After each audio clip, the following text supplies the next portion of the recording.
Kalau teman ganti nomor HP saat galbay pinjol, apa saja resikonya?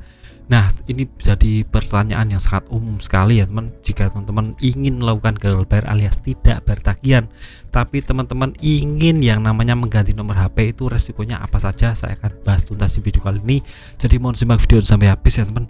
Nah, yang pertama, pihak pinjol akan kebingungan menagih kita pada saat kita ganti nomor. Nah, mereka kan tahu nomor kita ya teman. Jadi untuk menghubungi kita itu lewat nomor.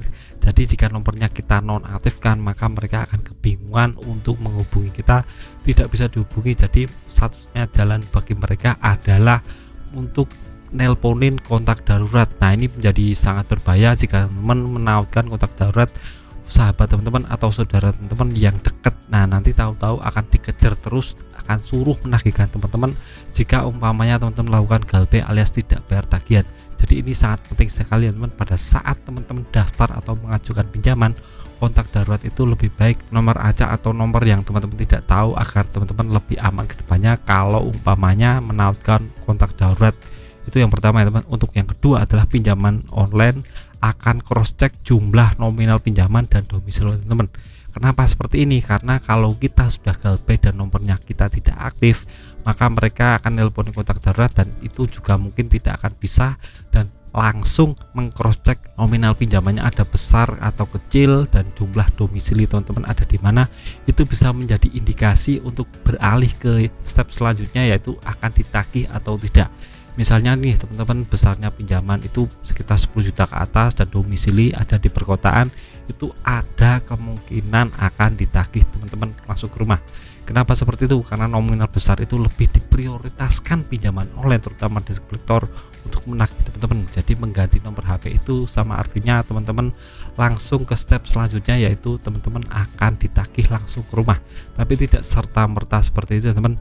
Untuk nominal yang kecil, misalnya cuma 1.500.000, 300.000, itu kemungkinan untuk ditagih sangat amat kecil ya teman, karena mereka juga nggak mau rugi, sudah datang jauh, maka cuma yang namanya menagih 300.000 itu untuk kosnya di bensin juga sangat banyak. Jadi mereka berpikir sampai sejauh itu, jadi tidak mungkin menagih teman-teman.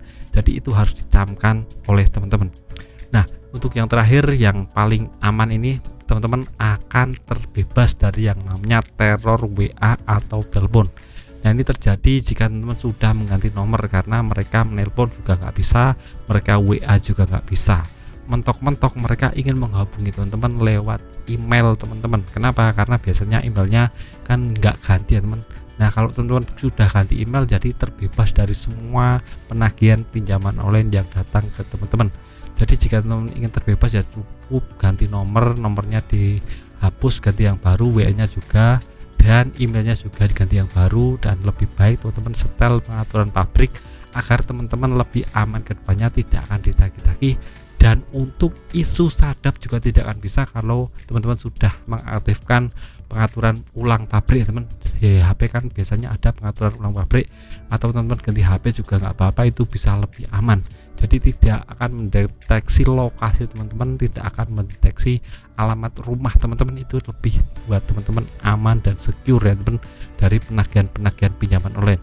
Jadi saya tekankan sekali lagi, ganti nomor HP saat galbay pinjol itu resikonya cuma sedikit sekali, malah cenderung positif ya teman. Jadi teman, kalau ada pinjaman yang kecil di bawah 5 juta, lebih baik teman-teman ganti nomor HP saja jika ingin terbebas dari penagihan WA dan telepon dan tidak akan ditagih langsung ke rumah. Jadi ini bisa menjadi indikasi buat teman-teman agar lebih aman ke depan dan tidak akan ditagih-tagih lagi.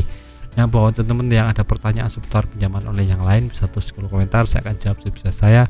Yang penting tetap semangat, tetap berdoa kepada Tuhan, mencari jalan terbaik alternatif yang lain untuk bisa melunasi semua tagihan teman-teman. Karena kalau kita sudah pasrah dan tunduk pada Tuhan, kita minta pertolongan, nanti akan ada jalan buat Tuhan untuk kita agar kita terbebas dari yang namanya penagihan pinjaman online ini. Ya, video singkat dari saya, semoga bermanfaat. Tetap semangat kehidupan yang lebih baik.